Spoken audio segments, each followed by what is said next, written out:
Assalamualaikum warahmatullahi wabarakatuh.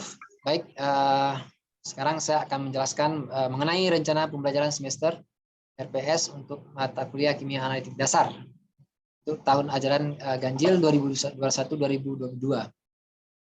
Jadi mata kuliah ini merupakan mata kuliah wajib dengan kode KIM 303 dengan bobot SKS 4, di mana 1 SKS merupakan praktikum, 3 SKS merupakan perkuliahan di kelas.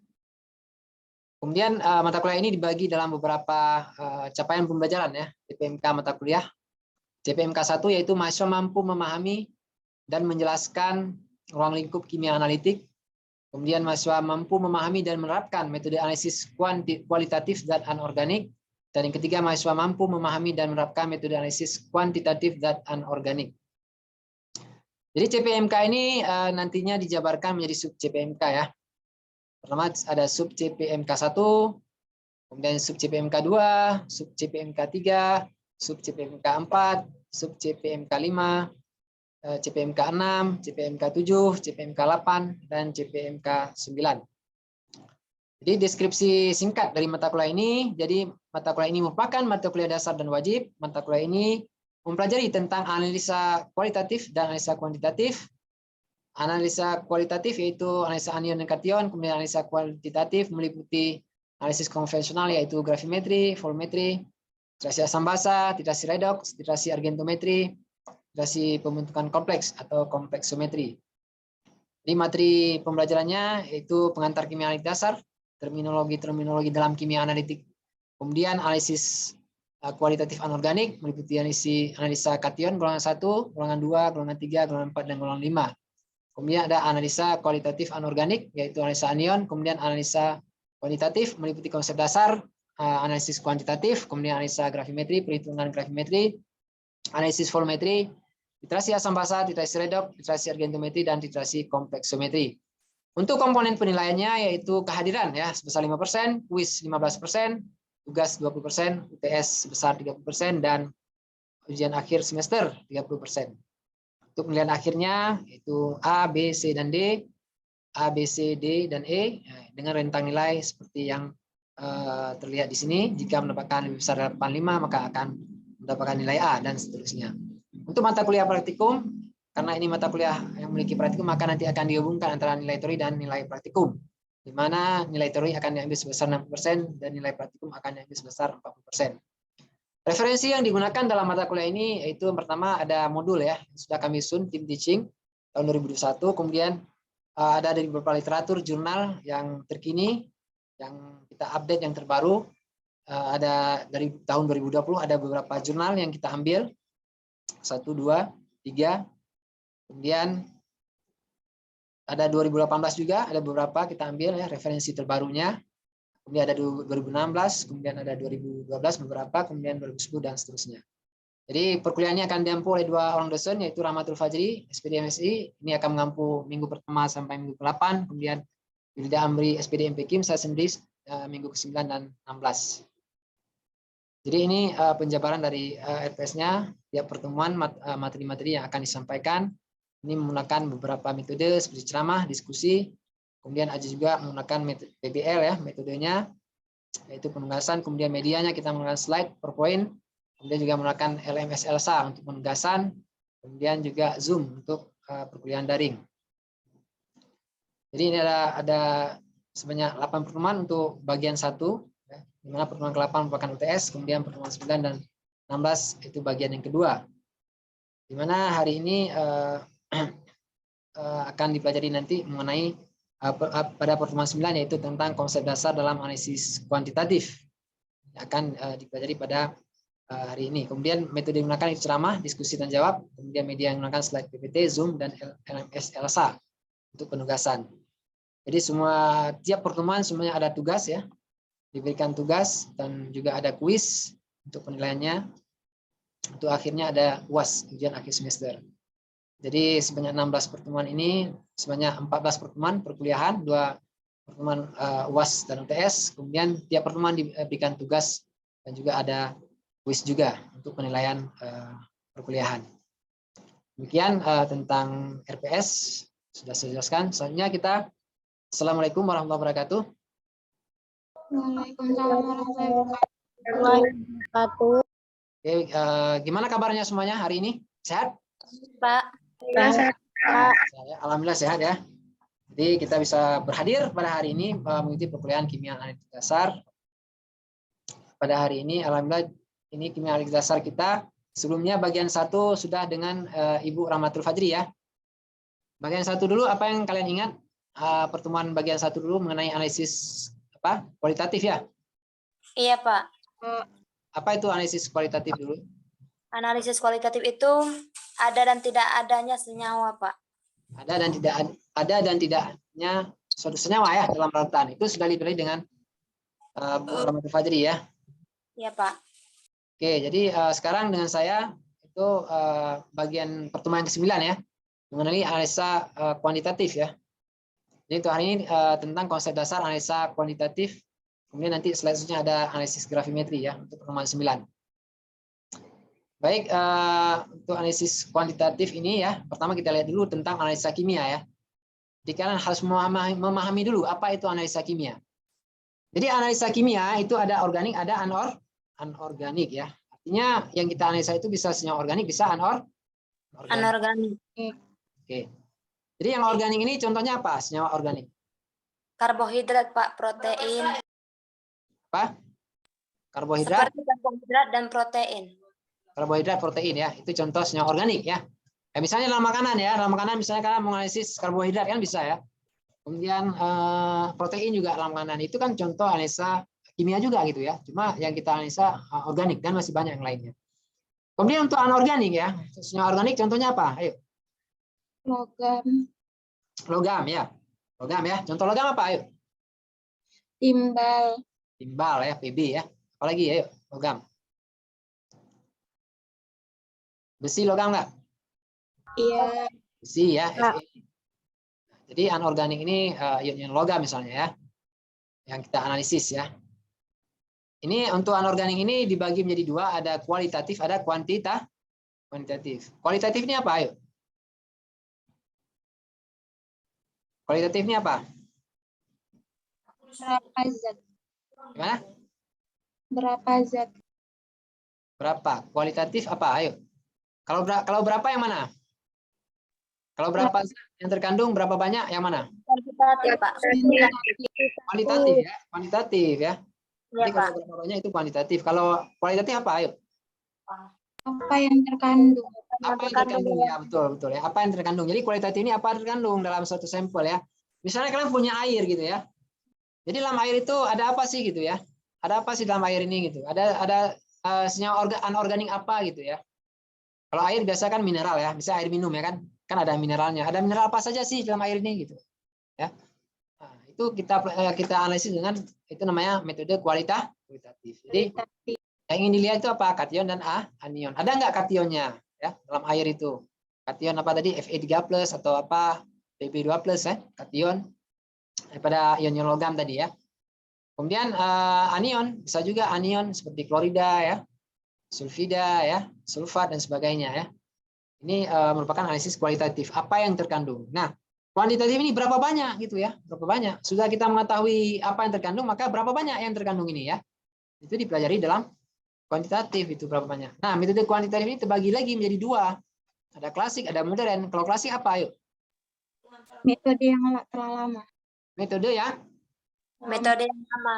Metode lama ya, betul ya. Metode yang lama artinya sudah ada zaman dulu gitu. Zaman dulu ya metodenya ini digunakan ya, klasik, konvensional ya. Kuno gitu ya. Ya, nanti kita lihat yang mana sih metode klasik itu. Kemudian modern. Kalau modern itu artinya apa? Yang menggunakan instrumen, Pak, alat-alat canggih yang maju. Ya, menggunakan instrumen atau alat-alat canggih gitu ya. Nah, instrumen misalnya IVV dan sebagainya itu kan udah canggih. Itu modern ya. Udah menggunakan instrumen mutakhir gitu ya. Kemudian analisis kuantitatif ini kita jelaskan lagi, tujuannya adalah menentukan jumlah zat ya. Jadi bukan apa yang terkandung tapi jumlah berapa banyak ya. Kemudian analisis kuantitatif ini bisa dibedakan menjadi cara klasik dan modern ya. Seperti tadi sudah kita jelaskan. Kemudian metode klasik itu apa beda dengan metode instrumen ya atau modern? Metode klasik itu didasarkan kepada interaksi materi dengan materi. Jadi dasar prinsip analisisnya materi dengan materi berinteraksi ya. Contohnya gravimetri ya. Gravimetri misalnya kalian mengendapkan suatu analit ya. Ya kan? Mengendapkan suatu analit ya kan? Kalian menambahkan gitu ya. Dalam analit itu kan materi ya. Kalian tambahkan pengendap analit tersebut. Maka akan bercampur antara materi dengan materi, terjadi interaksi gitu, terjadi reaksi gitu. Ya, makanya ini digolongkan ke dalam metode klasik. Volumetri juga begitu. Volumetri ini contohnya apa? Contoh volumetri apa? Contoh analisis volumetri apa? Ayo, Titrasi. titrasi ya. Ini nanti akan dipelajari di pertemuan selanjutnya ya. Jadi titrasi juga begitu. Itu kan interaksinya materi dengan materi ya. Misal dalam buret, dalam buretnya NaOH misalnya, dalam elemennya HCl. Maka akan bercampur kan antara NaOH dan HCl. Materi bercampur dengan materi, berinteraksi gitu, bereaksi gitu ya. Jadi itulah prinsip daripada analisis metode klasik, materi dengan materi. Nah, metode instrumen ini itu udah beda lagi. Bukan lagi materi dengan materi, tapi interaksi materi dengan energi. Nah, contohnya apa tadi instrumennya? UV apa? UV-vis. UV misalnya. Itu kalian punya sampel ion logam misalnya, sampel besi ya. Kalian masukkan dalam kuvet dalam UV-vis itu, maka akan terjadi nanti di situ interaksi antara materi dengan energi. Energinya apa? Cahaya ya. Cahaya yang ditembakkan ke dalam kuvet itu. Maka terjadi interaksi di situ, terjadi eksitasi dan sebagainya ya, antara disebabkan oleh adanya energi ya. Jadi dalam materi itu akan mengalami eksitasi dan sebagainya, promosi dan sebagainya. Jadi begitu prinsip dari metode instrumen ya. Jadi instrumen ini kan contohnya UV-vis ya, dan masih banyak lagi misalnya metode-metode kuantitatif lainnya ya. Nah, tahapan analisa kuantitatif ini ada beberapa tahapan. Yang pertama sampling ya. Sampling itu artinya apa? Pengambilan sampel. Pengambilan sampel ya. Jadi itu penting ya, mengambil sampel ya. Gimana kita melakukan analisis kalau sampelnya nggak ada gitu ya. Misalnya kalian ingin mengetahui ingin menganalisis kadar besi ya, ataupun kadar besi bisa dalam sebuah bebatuan gitu ya. Bebatuan di pegunungan. Jadi makanya langkah pertama ya kalian harus mengambil sampel gitu ya. Kalian harus pergi ke gunung gitu ya. Harus pergi ke gunung cari sampelnya gitu ya, sampling gitu. Kemudian kalian harus punya pengetahuan bagaimana cara mengambil sampel ini ya. Kan harus tahu gitu ya. Bagaimana cara mengambil sampel itu? Apakah boleh sembarangan? Nggak bisa ya. Ada aturannya gitu, ada tekniknya. Nanti akan kita pelajari ya. Kemudian setelah kalian mengambil sampel, maka sampel itu akan kalian bawa kemana? Ayo. Kalian tadi ke gunung misalnya ya, ambil sampel bebatuan ya. Kalian bawa kemana sampel itu? Itu analisis. Ke lab ya, bawa ke lab ya. Nggak mungkin ke rumah ya. Jangan bawa pulang ke rumah. Jangan bawa pulang ke rumah. Jangan bawa pulang ke rumah, bawa ke lab gitu ya. Sampai di lab kalian rubah gitu ya. Sampel tersebut harus dirubah menjadi bentuk yang sesuai untuk diukur gitu ya. Harus menjadi bentuk yang bisa diukur. Nggak mungkin besar-besar langsung dipakai instrumen kan nggak bisa ya. Bebatu besar-besar masuk UV-vis nggak masuk ya, nggak bisa. Atau AS nggak bisa. Jadi harus dirubah dulu menjadi bentuk yang sesuai agar bisa diukur. Apakah dihancurkan dulu batunya, kemudian dilarutkan dan sebagainya sehingga bisa diukur. Prinsipnya begitu. Ya. Kemudian selanjutnya setelah kalian rubah sampel menjadi bisa diukur, maka selanjutnya kalian harus memisahkan bahan-bahan pengganggu gitu ya. Ion-ion pengganggu gitu yang ada dalam sampel tersebut.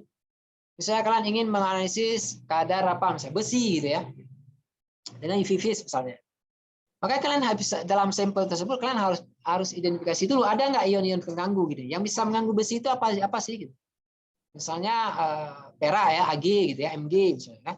Bisa mengganggu analisis besi. Misalnya UV-vis kalian menggunakan fenantrolin ya untuk pengompleks besinya gitu ya. Maka perak dan magnesium juga bisa membentuk kompleks dengan besi gitu ya. Jadi bersaing ya antara besi ya, analit kalian dengan pengganggu ini bersaing membentuk kompleks dengan fenantrolin sehingga nanti akan mengganggu analisis gitu ya. Akan mengganggu analisis karena ini menggunakan UV-vis nanti nilai absorbannya akan terganggu gitu, akan beda, akan mempengaruhi gitu.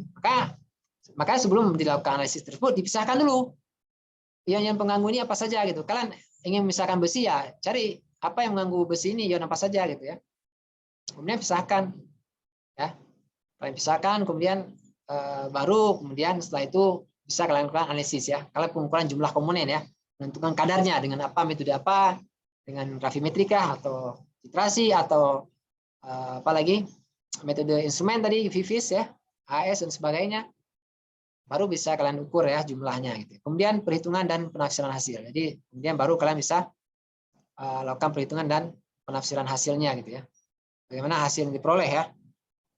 Jelas kan? Kalau perhitungan ya dihitung ya. Misalnya menggunakan VIVIS itu kan ada perhitungannya ya. Perhitungan konsentrasi gitu ya. Kemudian kalian tafsirkan hasilnya ini bagaimana, apakah sesuai dengan yang diharapkan atau tidak. Oke. Ini peralatan dasar dalam analisis kuantitatif ya. Ini apa namanya? Ayo. Neraca analitik. Neraca analitik. Fungsinya untuk apa? Untuk menimbang suatu sampel. Menimbang Menimbang Suatu sampel ya, suatu zat senyawa ya. ya, Pak. Misalnya kalian membuat larutan ya. Jadi dalam analisis kuantitatif kan, kalian juga harus bisa membuat larutan gitu ya. Jadi kan nanti metode kuantitatif ini kan banyak tadi ya. Metode kuantitatif tadi kan ada apa tadi? Ada klasik, ada modern tadi kan. Kalau klasik tadi contohnya apa misalnya tadi? Gravimetri ya, volumetri ya. Ya kan? Titrasi ya itu ya. Itu klasik gitu ya. Itu biasa kita menggunakan ini timbangan ya. Instrumen juga menggunakan timbangan untuk menimbang sampel atau zat atau bahan kimia ya. Misalnya gravimetri kan kalian harus menimbang nanti ya. Jadi makanya perlu timbangan. Jadi kalian harus menggunakan timbangan ini, neraca analitik. Ini lebih akurat ya.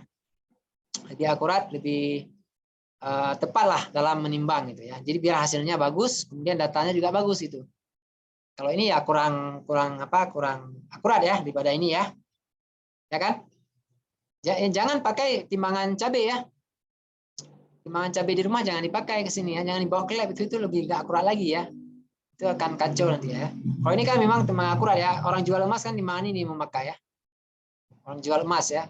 Kalau jual emas pakai timbangan ini, timbangan yang nggak akurat, ya rugilah orangnya kan. Harusnya sekilo, ini sebenarnya dengan timbangan ini udah 1,5 kilo misalnya kan. Kan rugi jadinya. Jadi makanya pakai timbangannya akurat. Karena kita ini analisis kuantitatif ya gunakan timbangan ini ya.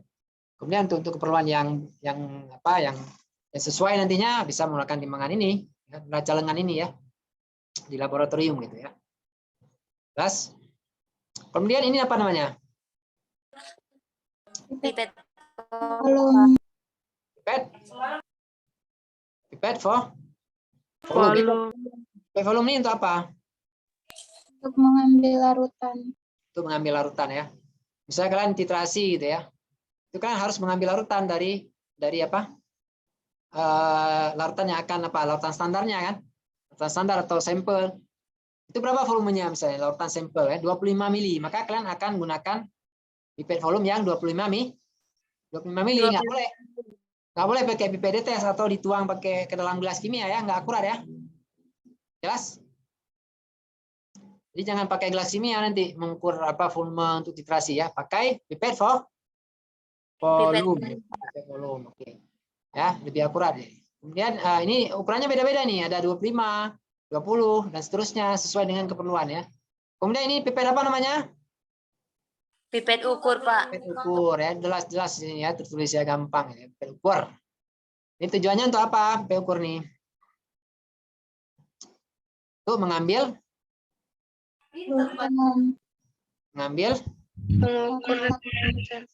larutan juga ya. Larutan misalnya kalian mengambil HCl cair gitu ya dalam botol ya, botol gelap itu kan nggak mungkin diambil pakai pipet tetes ya, atau dituang kan bahaya kan. Kalau main tuang-tuang larutan HCl pekat, asam sulfat pekat kan bahaya, tumpah ke tangan bisa bahaya itu ya, korosif. Ya, baju bisa dimakan sama senyawa itu ya. Apalagi tubuh kita gitu. Jadi memakai pipet ini, pipet ukur, mengambil cairan ya, cairan kimia, HCl, asam dan sebagainya, biar lebih tepat gitu ya. Jadi ada skalanya ya, skala volumenya gitu ya.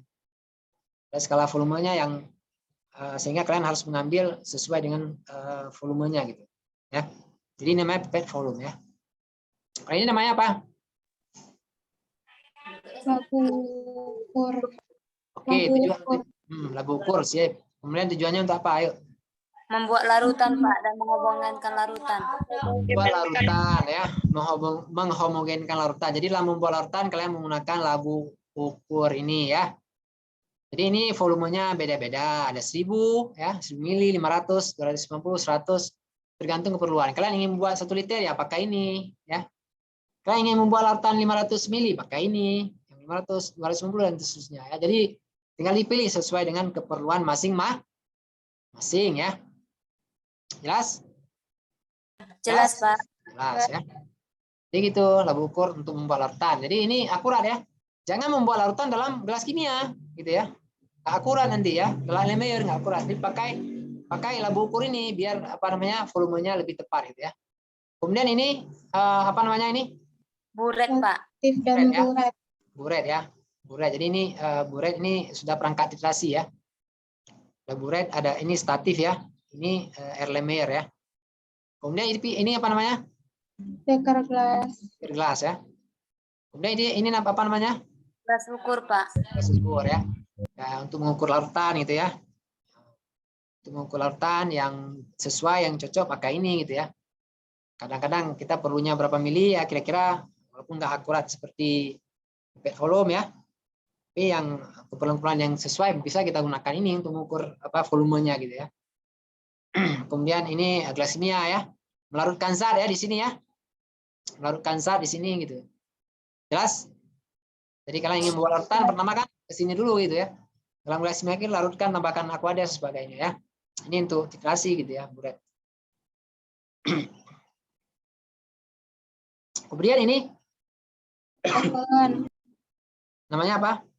Oven, Pak. Oven apa nih? Tungku Tungku pengabuan. pengabuan. Tungku pengabuan ya, furnace ya. Atau furnace. Tujuannya untuk apa? Pengabuan. Pengabuan ya. Oke, untuk pengabuan tujuannya. Jadi dalam metode-metode tertentu, misalnya gravimetri nanti menggunakan ini kita memijarkan senyawa ya, suhu tinggi ya. Suhu tinggi untuk mengabukan ini memakai tungku ini furnace. Jadi bisa suhu tinggi ya. Jangan oven itu ya. Oven tujuan yang lain itu ya, mengeringkan. Ini namanya apa? Buchner ya. Buchner. Oke, ini dilengkapi dengan apa nih ke vakumnya ya. Ke vakumnya gitu ya. Jadi biar penyaringannya lebih cepat gitu ya. Ini namanya apa? Spatula, Pak. Ini spatula juga ya. Spatula kaca, ini spatula apa? Besi ya. Fungsinya apa spatula? Untuk mengambil sampel, Pak. Boleh. Dan mengaduk. Ya, kalau ini mungkin bisa diaduk ya, kalau ini enggak. Ya. Kemudian ini apa namanya? Desikator. Desikator. Desikator untuk menyimpan apa? Menyimpan sampel. Menyimpan sampel agar tetap apa namanya? Kering ya. Dia tidak terkena uap air ya. Jelas kan? Kalau disimpan di luar kan akan menyerap air nanti ya kan? Simpan di luar kan misalnya kita hasil gravimetri gitu ya.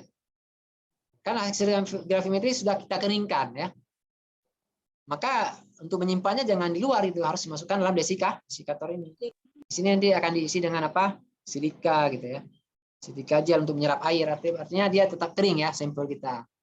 Jangan udah capek-capek keringkan, taruh di luar gitu ya, dekatkan lagi taruh. Nanti basah lagi gitu ya. Jadi simpanlah di dalam desikator ini. Kemudian ini apa namanya? Krus porselen ya.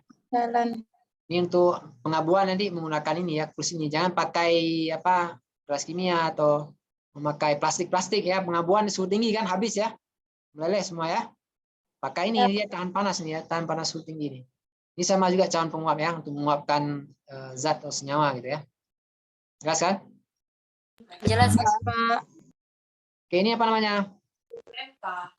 Bola hisap. Bola hisap ya. Nah, ini dalam tadi pipet volume, pipet ukur tadi menggunakan ini untuk menariknya. Jangan ditiup ya, untuk menarik larutan jangan ditiup, tapi pakailah pipet bola hisap ini ya. Ini ada naik, ada yang turun ya. Ini naik untuk menghisap, ini untuk menurunkan. Sesudah diambil ya diturunkan pakai ini. Ini namanya botol semprot ya. Untuk membuat larutan ya, aquadesnya masukkan ke sini biar mudah. Kemudian ini namanya apa?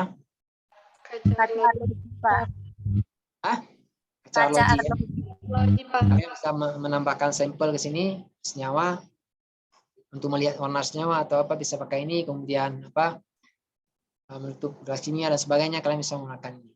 Jadi ini tentang konsep dasar dalam analisis kuantitatif ya. Jadi lanjut ke slide nanti grafimetri lagi ya. Di slide ini grafimetri. Oke, ada yang bertanya? Izin bertanya, Pak. Oke, Agnes silakan. Dalam menganalisis besi itu, metode apakah yang kita gunakan, Pak? Dalam Terima kasih. menganalisis apa? Dalam menganalisis besi, Pak, metode Besi. apa yang kita gunakan?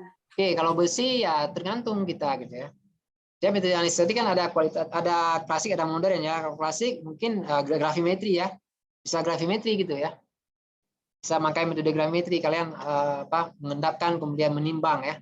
Kalau modern instrumen bisa menggunakan misalnya IVFIS atau AAS gitu ya. Jadi kadang yang banyak digunakan itu AAS ya, karena dia lebih akurat ya. Lebih akurat artinya dari senyawa-senyawa pengganggu yang lain bisa diminimalisir ya, efek senyawa pengganggu tadi. Jadi prosesnya lebih mudah ya, nggak sulit. Tapi kalau metode lain mungkin lebih sulit, ada pengganggunya ya, ada senyawa pengganggu harus dipisahkan dulu gitu ya. Jadi lebih akuratnya pakai AS gitu ya. Jadi metodenya bisa klasik, bisa modern. Oke, itu untuk hari ini ya. Untuk pertemuan hari ini tentang konsep dasar analisis kuantitatif ya, di grafimetri. Oke, untuk selanjutnya nanti kalian bisa membaca materi selanjutnya ya. Materi selanjutnya kalian baca, kemudian tugas di ELSA ya. LMS kita ELSA, tugasnya di situ kalian kerjakan, kumpulkan di situ nanti. Ya. Oke, untuk hari ini hadir semua ya. Hadir semua hari ini. Hadir ya. Ini hadir nanti pertemuan selanjutnya kita di kelas ya. Luring nanti di absen ya. Hari ini sudah saya tandai yang hadir siapa. Yang hadir siapa saja sudah kita tandai, jadi nanti tinggal isi absen. Oke, baik, jangan lupa tugas ya. Kerjakan untuk materi analisis kuantitatif ini sudah selesai ya. Sekian, terima kasih ya semuanya ya. Semangat ya belajar ya. Iya, Pak. Oke, terima kasih. Assalamualaikum warahmatullahi wabarakatuh. Selamat sore. Waalaikumsalam.